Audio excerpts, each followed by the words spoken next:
오늘 하나님께서 우리에게 주시는 말씀은 고린도전서 7장 17절에서 24절까지 말씀입니다. 교독하겠습니다. 오직 주께서 각 사람에게 나눠주신 대로 하나님이 각 사람을 부르신 그대로 행하라. 내가 모든 교회에서 이와 같이 명하노라.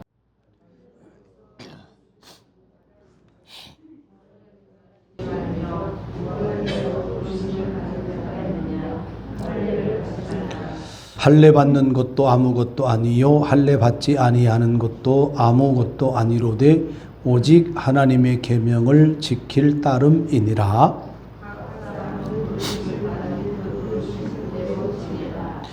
내가 종으로 있을 때에 부르심을 받았느냐 염려하지 말라. 그러나 네가 자유롭게 될 수 있거든 그것을 이용하라.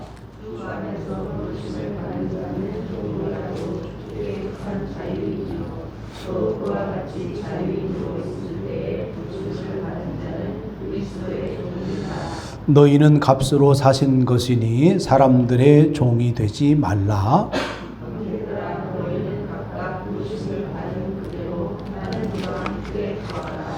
아멘. 할렐루야. 사도 바울이 핵심 주제를 복음으로 두고 음행의 문제, 또 부부 관계의 문제, 이러한 것을 다루고 있는 고린도전서 7장의 내용을 보게 되어집니다. 지난주에도 결혼을 했든지 또 아니했든지 그 삶의 중심성을 하나님께 두어야 한다. 그렇게 말씀을 했습니다. 그러면서 가정생활에서 그리스도인으로서 믿지 않는 가족들에게 구원의 계기가 되어야 한다. 우리의 신앙이 철저하면 우리 가족들, 다시 말하면 철저한 불신앙을 가진 사람들의 그 불신앙이 무너진다. 그런 어떤 그 자세를 갖고 이제 가정생활을 해야 된다라고 하는 것이 사도 바울의 권면이었습니다. 그러니까 나로 말미암아 다른 사람이 거룩해질 수 있다. 나로 말미암아 다른 사람이 구원의 계기, 구원의 기회가 될 수 있다라고 하는 말씀이었던 거죠. 그러기 위해서는 내가 얼마나 철저하게 신앙생활을 해야 되는지 그것을 사도 바울이 말씀을 하고 있는 거죠. 그러면서 오직 하나님의 뜻을 바라보면서 행하는 삶을 살아라. 이렇게 지난주에 말씀을 요약해 볼 수가 있겠습니다. 사도 바울은 독신의 은사가 있으면 독신으로 살고 또 결혼의 은사가 있으면 결혼을 하라. 그렇게 말씀을 했어요. 7절 말씀을 보게 되어지면 나는 모든 사람이 나와 같기를 원하노라. 그러나 각각 하나님께 받은 자기의 은사가 있으니 이 사람은 이러하고 저 사람은 저러하다. 그렇게 말씀을 합니다. 이것이 대전제가 되어지는 겁니다. 하나님께 각각 받은 은사가 있으니 그 받은 은사대로 살아라 하는 전제가 되어지는 거죠. 오늘 말씀에서도 같은 맥락의 말씀이 계속 이어지는 것을 봅니다. 17절 말씀이 또 전제가 되어지는 거죠. 오직 주께서 각 사람에게 나눠주신 대로 하나님이 각 사람을 부르신 그대로 행하라. 7절 말씀과 같은 맥락의 동일한 의미의 말씀이 되어지는 겁니다. 이것이 20절에서도 반복이 되어지고 그리고 24절 맨 마지막 결론적인 부분에서도 다시 한번 반복이 되어집니다. 이 가정생활, 부부생활을 넘어서서 그 영역이 확장되어져 있는 것을 보게 되어지는데요. 오늘 말씀에서는 두 가지 측면에서 이 각각 받은 은사대로 행하라고 하는 것이 두 가지 측면에서 확장이 되어서 이렇게 말씀을 합니다. 18절에서 20절은 할례 문제입니다. 할례자 내지는 또 무할례자. 그러니까 종교적인 측면이죠. 종교적인 측면에서도 이 전제가 적용이 되어진다라고 하는 말씀이고, 그 다음에 21절에서 24절까지의 말씀은 무엇에 관련된 부분이냐면 자유인과 종에 관한 부분이에요. 어찌 보면 이것은 사회제도에 관련된 부분입니다. 노예제도에 관련된 부분이 되겠죠. 그래서 사회적인 측면에서 자유자와 종, 즉 노예에 관해서도 17절의 말씀의 전제가 적용이 되어진다. 다시 말하면 각 사람을 하나님께서 부르신 뜻이 있는데 각각의 하나님께서 나눠주신 분량의 은사가 있는데 그대로 행하라. 이것이 종교적인 영역이든 그리고 사회적인 영역이든 그대로 적용이 되어진다라고 하는 말씀이 되어지는 겁니다. 부르신 그대로 행하라 하는 겁니다. 그러면서 오늘 최종적인 말씀의 결론이 뭐냐면 24절의 후반에 있는 말씀입니다. 형제들아 너희는 각각 부르심을 받은 그대로 누구와 함께 거하라?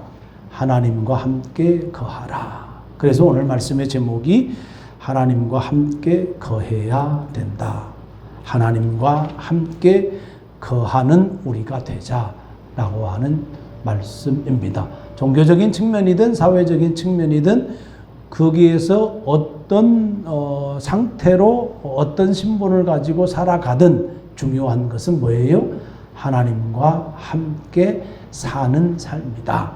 이것을 말씀을 하고 있다 하는 겁니다. 그래서 이 주시는 말씀에 또 믿음으로 응답하시고 또 주시는 말씀에 순종하는 그런 삶을 살아가기를 주의 이름으로 축복합니다. 17절의 말씀을 보기 전에 한 두 구절 정도 말씀을 한번 확인해 볼 말씀이 있습니다.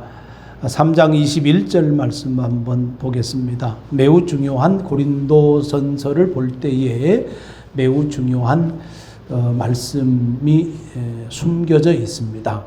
21절, 3장 21절 보면 그런즉 누구든지 사람을 자랑하지 말라. 만물이 다 누구 것이다? 너희 것이다 라고 하는 이야기죠. 만물이 다 내 것이다. 만물이 다 그리스도인의 것이다. 그러니 그 만물을 사용할 권리는 누구에게 있다? 그리스도인에게 있다 하는 거죠. 그리스도인의 자유에 대한 부분이에요. 그리스도인에게 하나님께서 무엇을 주었다? 자유를 주었다. 크리스찬의 자유에 관련된 어떤 가치, 사상이에요. 그러니까 신앙 사상 이렇게 말씀을 하면 됩니다. 그러니까 사도 바울이 고린도 교회를 양육하고 훈련시키고 가르치면서 무엇을 가르쳤냐면 너희는 주 안에서 그리스도 안에서 뭐 하다는 거예요? 자유하다라고 하는 거예요. 죄에서 자유하죠. 그렇죠? 사망에서 자유하죠. 그 자유에 대한 말씀을 했고 그 자유로 만물을 다스려야 된다. 세상 만물을 다스려야 된다라고 하는 기본적인 어떤 하나님의 마음을 선포를 했어요. 이것은 사실 누구에게 준 명령과 엇비슷해요. 창세기에 아담에게 준 명령과 맥락을 같이 하는 말씀인 거죠. 모든 우주 만물을 하나님께서 창조하시고 그것을 다스릴 권한을 그 자유를 누구에게 주었어요? 아담에게 주었단 말이에요. 그죠? 다 아담에게 주었어요. 다스리라고 주었단 말이에요. 그 자유를 이제 예수 그리스도의 구속을 통한 우리 그리스도인들이 만물을 다스릴 뭐가 있는 거예요? 자유가 있는 거예요. 그것을 우리는 왕권이라고 합니다. 왕권. 다스림의 복. 왕권이 우리에게 주어졌다는 거예요. 나에게 자유가 있으니 내 자유대로 행하면 된다. 단순히 그렇게 고린도 교회 교인들이 생각을 한 거예요. 그죠? 자유에는 뭐가 따르는 거예요? 자유에는 제한이 따르는데 그 제한을 생각하지 아니하고 자유를 그냥 자유롭게 행사를 한 거예요. 그러니까 그 자유를 가지고 무엇을 해요? 마음대로 하는 거예요. 우상을 섬기기도 하고 또 근친상간의 죄를 범하기도 하고 이런 엄청난 죄악들을 행하는 자유를 만끽하고 있단 말이에요. 그러면서 죄에서 자유했으니 죄를 지어도 괜찮다라고 하는 사상이 고린도 교회 교인들에게 있었다 하는 겁니다. 잘못된 거죠. 비뚤어진 거죠. 자기 마음대로 할 수 있는 자유의 사상이 있었어요. 이것을 뒷받침해주는 말씀이 뭐냐면 6장 12절의 말씀입니다. 모든 것이 내게 가하나 그렇게 말씀을 해요. 모든 것이 가하다는 이야기는 뭐예요? 모든 것을 할 수 있다는 이야기잖아요. 모든 것을 할 수 있는 자유가 있다. 이렇게 생각을 했었던 고린도 교회 교인들이었다라고 하는 말씀이에요. 그런데 분명한 것은 모든 것이 내게 가하나 다 유익한 것이 아니요. 이렇게 말씀을 했어요. 그 이야기는 뭐예요? 제한이 따른다라고 하는 거예요. 그러니까 사도 바울은 자유의 사상을 가지고 자유를 가르쳤지만 크리스찬의 자유를 가르쳤지만 그러나 그 자유에는 뭐가 있다는 거예요? 한계가 있다, 제한이 있다라고 하는 것을 분명하게 말씀을 했어요. 그리고 사도 바울은 오늘 본문의 말씀이 바로 제한의 말씀이에요. 자유를 제한하는 말씀이 본문의 17절의 말씀이에요. 오직 주께서 각 사람에게 나누어 주신 대로 하나님이 각 사람을 부르신 그대로 행하라. 이렇게 말씀을 하고 있어요. 마음대로 행하는 자유가 아니라 어떤 자유예요? 주께서 나누어 주신 대로 행하는 자유. 하나님께서 각 사람을 부르신 그대로 행하는 자유. 그죠? 이것을 분명하게 말씀을 해 주었다라고 하는 말씀입니다. 분명히 각각의 사람은 하나님으로부터 한없는 자유를 부여를 받는 것은 분명하게 맞아요. 하지만 오직 하나님께서 부르시고 나누어 주신다는 이 사실이 각 사람에게 부여된 자유를 제한한다라고 하는 거예요. 우리가 에덴 동산을 기억을 하면 될 것 같아요.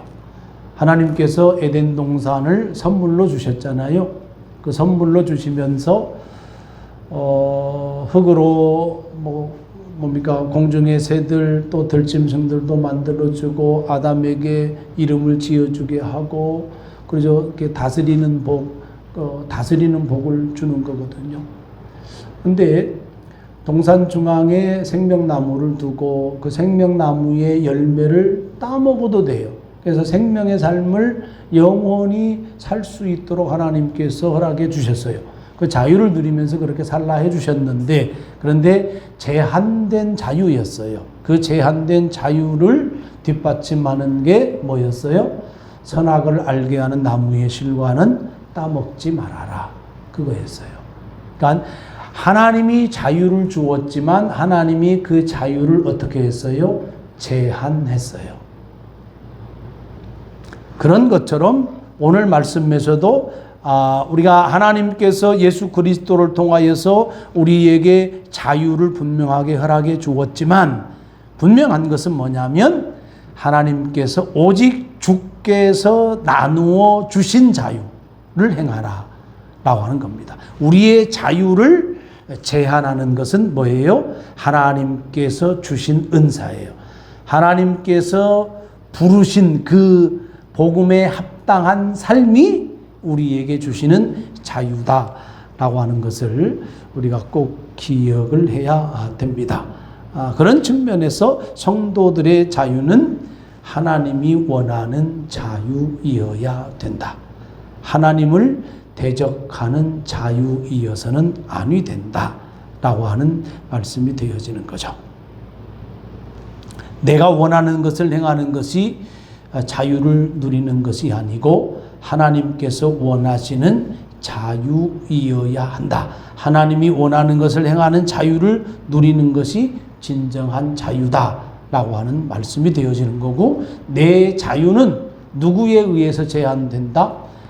하나님에 의해서 제한된다라고 하는 사실을 본문 17절의 말씀을 통해서 꼭 기억할 수 있기를 바랍니다. 우리는 내적 싸움이 늘 일어나요. 내 마음대로 할까? 하나님의 뜻대로 할까? 내가 원하는 대로 할까? 하나님이 원하는 대로 할까? 하는 거예요. 네, 나는 하나님으로부터 뭐예요? 부여받은 뭐가 있어요? 자유가 있어요. 하나님으로부터 부여받은 자유이니 하나님이 원하는 것을 선택을 하면서 살아야 된다 하는 말씀입니다. 자, 그런 것들에 대한 적용적인 차원에서 두 가지를 이야기한다고 했습니다. 18절, 20절에는 종교적인 측면이에요. 할례자와 무할례자의 구별입니다. 할례자는 누구를 가리켜요? 유대인들을 가리켜요. 그렇죠? 유대인들은 당연히 유대인으로서 무엇을 행하게 되어 있어요? 할례를 행하게 되어 있어요. 유대인으로서 복음을 영접을 해요. 예수 그리스도를 영접을 해요. 그러면 할례를 받아야 돼요? 받지 않아야 돼요? 유대인들은 고민을 안 해요. 이 당시에 유대인들은 고민을 안 해요. 그냥 할례를 받아요. 유대인의 전통에 유대인이 행하는 의식이란 말이에요. 그리고 본인들의 정체성에 있어서 너무나도 중요한 의식이 할례 의식이에요. 그것이 예수님을 믿었다고 해서 할례를 안 받아? 이건 그들의 상식에는 없어요. 유대인들은 뭐예요? 할례를 받아요. 그러면 그 율법 지키는 거 아니에요? 이렇게 반박할 수 있잖아요. 근데 율법에 어디 있죠, 그게? 라고 이렇게 질문하면 복잡해지죠.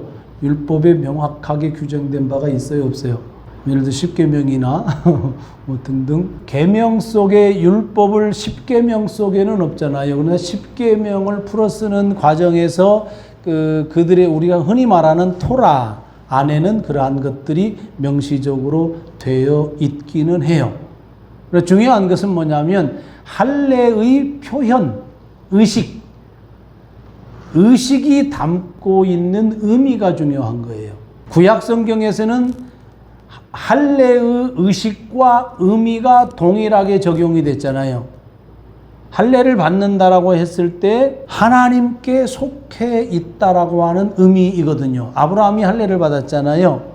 99세 때 아브라함이 할례를 받아요. 이 할례를 받았다라고 하는 이야기는 정확하게 여호와 하나님께 속한 것에 대한 표식이에요. 그것이 의미예요. 하나님께 속했다. 너는 하나님의 것이야.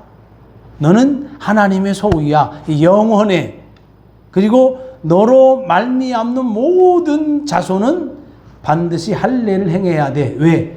무엇 때문에? 누구에게 속해 있기 때문에. 하나님께 속한 표시로서 할례예요. 그러면 할례 의식이 중요해요? 할례라고 하는 의미가 중요한 거예요. 구약 성경에는 동일해요. 다 중요해요. 유대인들에게 있어서는 다 중요하단 말이에요. 근데 예수 그리스도를 믿은 후에는 의식이 중요해요? 의미가 중요해요? 의미가 중요한 거예요. 그 의미는 뭐예요? 하나님께 속하는 거거든요. 할례를 행하여도 하나님께 속하지 않을 수 있잖아요. 신약 예수님 이후에는 그렇단 말이에요. 할례를 행하여도 하나님께 속하지 않을 수 있어요. 근데 할례를 행하지 않아도 하나님께 속할 수도 있는 거죠. 그것이 신약과 구약의 차이단 말이에요. 유대인들이 하나님께 속할 수 있는 방법, 예수 그리스도를 영접하는 거잖아요. 예수 그리스도를 영접할 뿐만 아니라 예수님의 제자 내지는 그리스도인으로 증명되어지는 것은 뭐예요? 우리가 예수를 믿고 예수 믿는다라고 하는 것이 입증되어지려면은 어떻게 해야 돼요? 우리가 마태복음 복음서에 보게 되면 예수님께서 막 기적을 행하고 귀신을 내어 쫓고 막 등등 이렇게 하고 다니니까 그 예수님의 친족들이 찾아와 가지고 그러죠. 예수님을 붙들어 가려고 했거든요. 귀신 들렸다고 해가지고 막 데리러 가려고 했어요. 예수님이 사역을 하고 있는데 밖에서 가족들이 찾아왔어요. 가족들이 찾아왔습니다. 그러니까 야, 누가 내 어미고 누가 내 형제고 누가 내 자매냐? 그렇게 얘기를 하면서 예수님께서 하시는 말씀이 있었어요. 하늘에 계신 내 아버지의 뜻대로 행하는 자가 내 어미고 내 형제고 내 자매고 내 가족이다 그런 거잖아요. 하나님의 자녀이려면 뭘 해야 되는 거예요? 하나님의 말씀대로 살아가는 거예요. 여러분, 우리가 그리스도인 됨을 증명하는 유일한 길은 뭐냐면요, 하나님의 뜻대로 사는 거예요. 하나님의 말씀대로 사는 거예요. 유대인들이 할례를 받았다고 해서 하나님의 자녀인가? 그리스도인인가? 안 그래요. 하나님의 말씀을 영접하고 그리스도의 말씀을 영접하고 그리스도의 뜻대로 살아갈 때 뭐예요? 하나님의 자녀고 구원받은 자고 예수님의 제자이고 그런 거란 말이에요. 그러면 의식이 중요해요? 말씀이 중요해요? 말씀이 중요한 거예요. 그래서 뭐라고 말씀을 해요? 사도 바울이 19절에 할례 받는 것도 아무것도 아니요 할례 받지 아니하는 것도 아무것도 아니로되 오직 하나님의 계명을 지킬 따름이니라 그렇게 얘기했어요. 그러니까 의식이 중요한 게 아니고 뭐가 중요한 거예요? 의식 안에 있는 뭐가 중요한 거예요? 의미가 중요한 거예요. 그 의미는 뭐예요? 하나님의 계명, 하나님의 말씀을 지키는 거예요. 유대인들의 입장에서는 이방인들에게 야, 너희들 할례를 받아야 구원받을 수 있어. 하나님의 자녀가 될 수. 이것 때문에 교회가 초대교회가 엄청나게 시끄러웠잖아요. 그래서 유대인들은 당연히 그렇게 주장할 거 아니에요. 근데 이방인들은 어때요? 구원받으려고 할례를 받아야 돼요. 이방인들이 이해가 돼야 안 돼요. 이방인 입장에서는 안 되는 거예요. 그렇죠? 받을 필요도 없는 거죠. 그래서 사도 바울이 말씀하기를 할례 받는 것이 구원의 조건은 아니다는 이야기예요. 그죠? 할례가 유대인의 정체성으로 할례 받는 것이 유대인이야 이것은 말을 할 수 있어도 할례 받는 것으로 인해서 구원을 얻을 수 있어 이것은 성립이 되지 않는다는 이야기예요. 그렇기 때문에 사도 바울은 할례자나 무할례자나 아무것도 아니다. 할례자도 아무것도 아니고 무할례자도 아무것도 아니다. 야, 아무것도 아니니 할례를 받을 수도 있고 할례를 받지 않을 수도 있고 그것은 너희들의 민족의 의식이다. 유대 민족의 의식이니까 너희들 마음대로 해. 그런 거예요. 디모데 같은 경우는 할례를 행하잖아요. 또 다른 제자 같은 경우는 할례를 행하지 않아요. 그러니까 사도 바울의 제자들, 동역자들, 선교 동역자들 보면 그래요. 그러니까 아무런 상관이 없어요. 아, 그렇구나. 근데 우리가 살아가면서 종교가 다른 사람이 있을 수 있잖아요. 그 사람이 예수님을 믿었을 때 그 종교의 어떤 의식적인 것이 있을 때 의식을 가지고 말할 수는 없는 거다 하는 거예요. 의식을 가지고 구원을 받느니 구원을 받지 않느니 이건 안 되는 거예요. 다른 거예요. 단 의식일 뿐이에요. 근데 의식에 의미를 부여하면 안 되는 거잖아요. 또 오해하지 마세요. 의식에 의미를 부여하면 돼요, 안 돼요? 안 되는 거예요. 예를 들어 여러분 우리가 스님을 만났다고 생각을 해보세요. 스님을 만나서 안녕하십니까 라고 인사를 했어요. 이렇게. 요게 우리가 불교를 숭상하는 거예요. 인사하는 게. 이렇게 인사할 수 있는 거예요. 이런 걸 말하는 거예요. 그렇죠?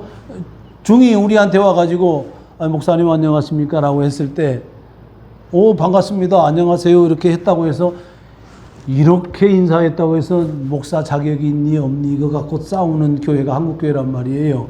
이거 아무런 상관이 없어요. 인사하는 거예요. 그냥 종교적인 측면을 본 거고요. 그 다음에 21절, 24절에 보면 네가 종으로 있을 때에 부르심을 받았냐. 노예를 말하는 거예요. 당시 노예 제도가 있었으니까 염려하지 말아라. 그러나 네가 자유롭게 될 수 있거든 그것을 이용하라. 성경을 보게 되어지면 사실은 그 하나님의 창조, 사람 창조의 모습을 보면 사람은 누구나가 다 동등하죠. 하나님의 형상으로서 동등하기 때문에 노예 제도를 성경에서 근본적으로 본질적으로는 노예 제도는 하나님의 마음하고는 거리가 멀다. 우리가 그렇게 봐야 돼요. 그런데 역사적으로 어떻습니까? 이스라엘 백성들에게 율법이 주어지고 또 그 율법에 이어서 안식년 또 희년 이러한 것들이 주어졌을 때 물질로 인하여서 가난해서 너무나도 가난해가지고 뭐가 되는 경우가 있어요. 노예가 되는 경우가 있단 말이에요. 종이 되는 경우가 있단 말이에요. 그러니까 그 노예가 가난해서 노예가 되고 가난해서 종이 되는 것은 가난한 사람을 구제하기 위한 사회보장 제도란 말이에요. 그들의 인권을 박탈하는 게 아니고 그들을 건지고 그들을 돌보고 그들을 보호하기 위한 제도적인 측면인 거지. 그러죠? 우리가 지금 머릿속에 떠올리는 막 사람의 인권을 박탈하고 막 정말로 못 취급하고 이렇게 하는 거, 착취하는 그러한 행위는 아니란 말이에요. 그것도 제한적이에요. 50년이 되면 어떻게 됩니까? 노예가 다 해방이 돼야 되는 거거든요. 이것이 성경이에요. 그러니까 성경은 복음은 기본적으로 뭐예요? 노예 제도하고 거리가 멀어요. 그러나 현실적으로 표면적으로는 노예 제도를 어떻게 해요? 긍정하는 건 아니지만 어떻게 현실 속에서 표면적으로는 인정하는 듯한 거예요. 예수님이 노예 해방 운동을 해요, 안 해요? 궁극적으로 복음이 복음화되면 복음화될수록 노예는 해방이 되게 돼 있는 거잖아요. 그러죠?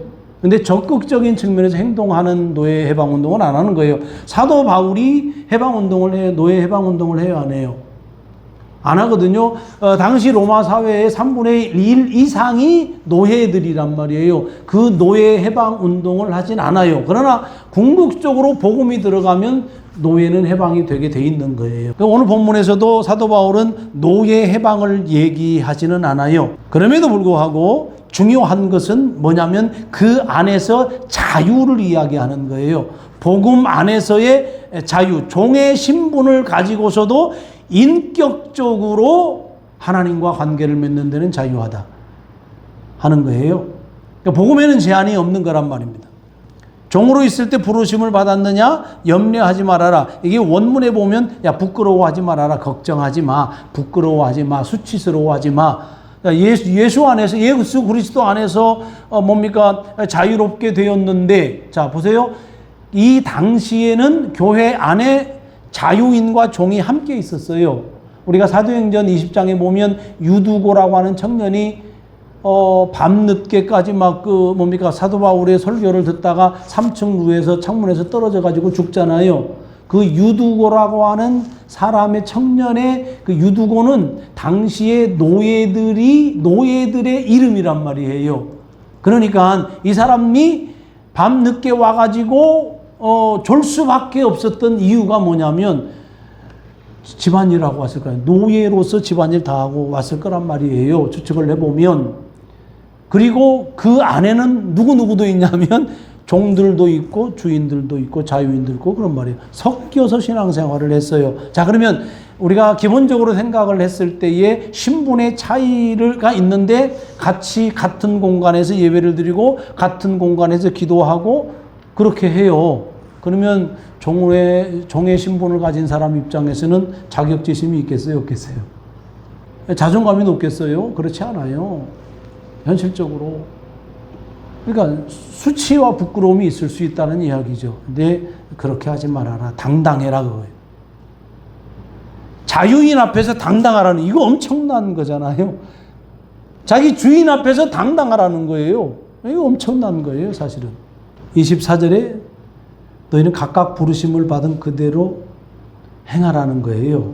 종으로 있냐? 종의 신분을 가지고 예수를 믿었냐? 자유하다. 근데 종의 신분으로 그냥 지내. 괜찮아. 이거예요.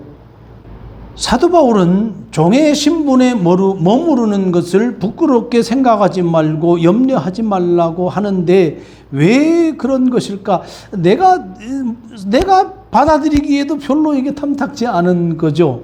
근데 사도 바울이 냉철함이 있어요.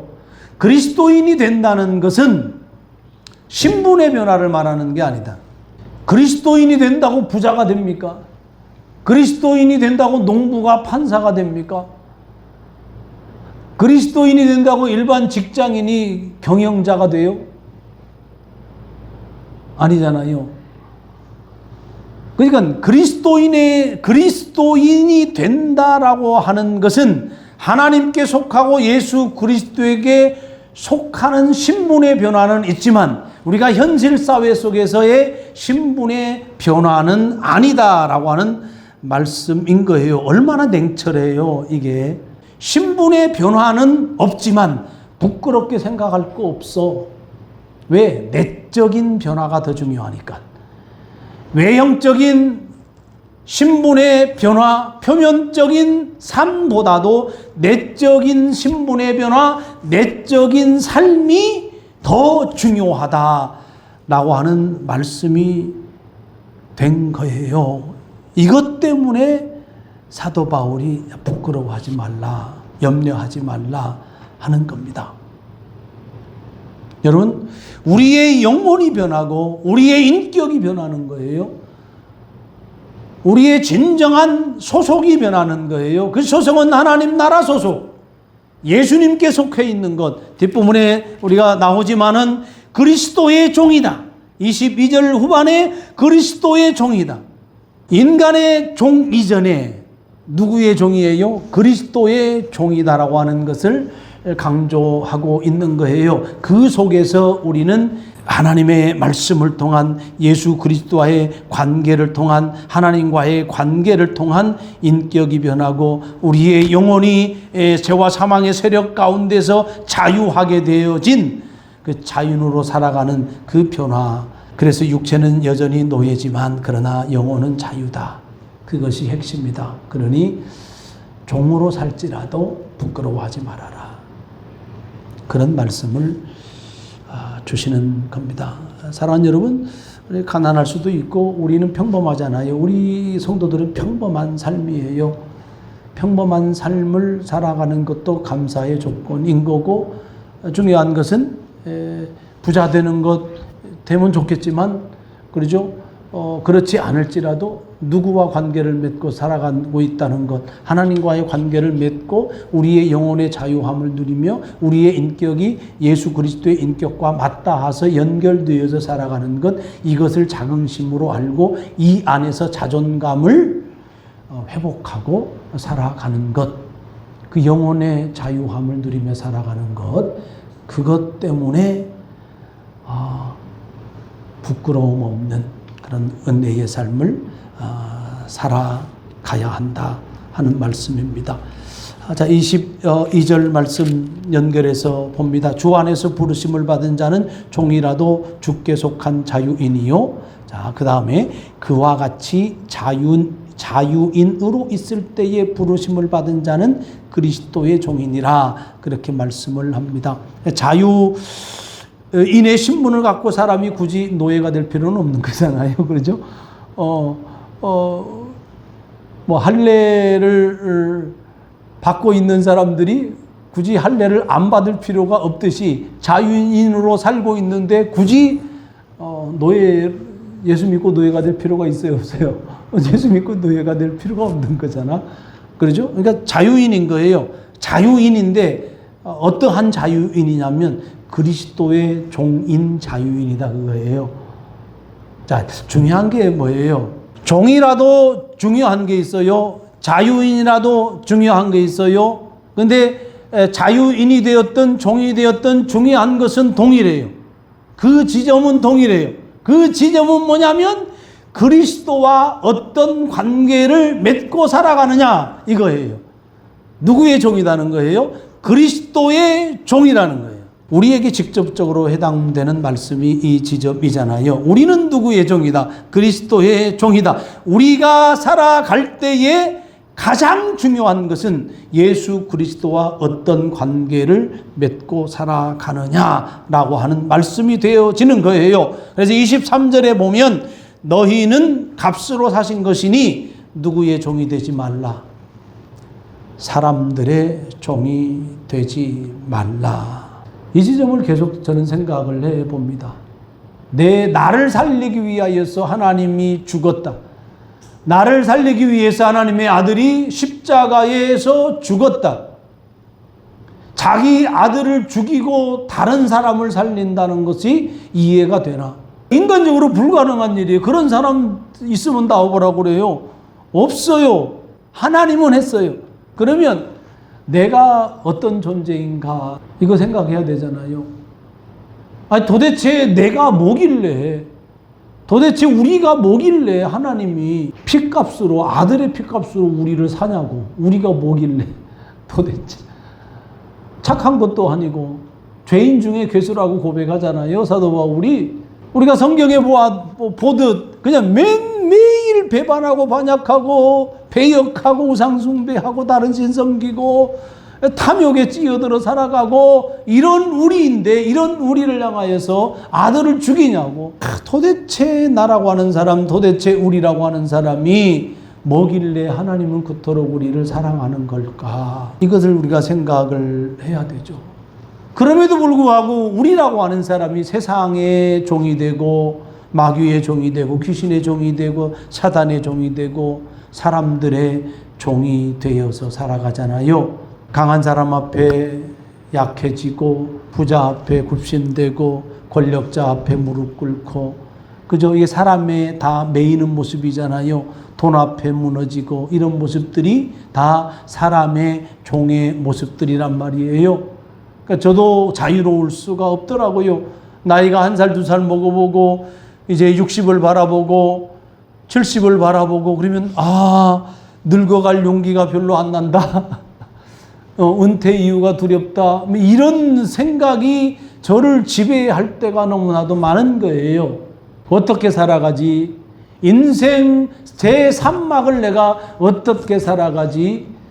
이런 염려와 근심 속에 세상에 매이고 돈에 매이고 있는 내 모습을 보게 되어지는 거예요. 근데 오늘 본문의 말씀을 보면 나를 샀다는 거지. 얼마나 값지기에, 얼마나 가치가 있기에 나를 아들을 주고 산 걸까? 그러면서 말씀하시는 게 그리스도와 관계를 맺고 살아. 그렇게 말씀하는 거예요. 여러분, 종교를 뛰어넘어서, 신분을 뛰어넘어서 하나님께서 말씀하시기를 각각 부르심을 받은 그대로 행하라, 이렇게 말씀을 하고 있어요. 오늘 결론의 말씀이 무엇입니까? 형제들아, 너희는 각각 부르심을 받은 그대로 하나님과 함께 거하라. 그리스도와 관계를 맺으며 살아라. 하나님과 함께 거하며 살아라. 너희의 자유는 제한되어 있는데 오직 주께서 나누어 주신 그 분량만큼의 자유, 하나님께서 우리를 부르신, 그리고 부르심 따라서 우리에게 주신 그 분량만큼의 자유, 그 안에서 자유를 행하면서 살아라. 그것이 행복으로 가는 길이다. 하나님과 함께 거해야 한다. 그렇게 말씀하십니다. 사랑하는 성도 여러분, 한 주간도 예수님과 관계를 맺으며 주께서 주시는 자유, 하나님의 부르심에 합당한 자유 행사를 하며 하나님과 함께 그렇게 동고동 나가며 살아가는 우리 성도들의 한 주가 되기를 주의 이름으로 간절히 축복합니다.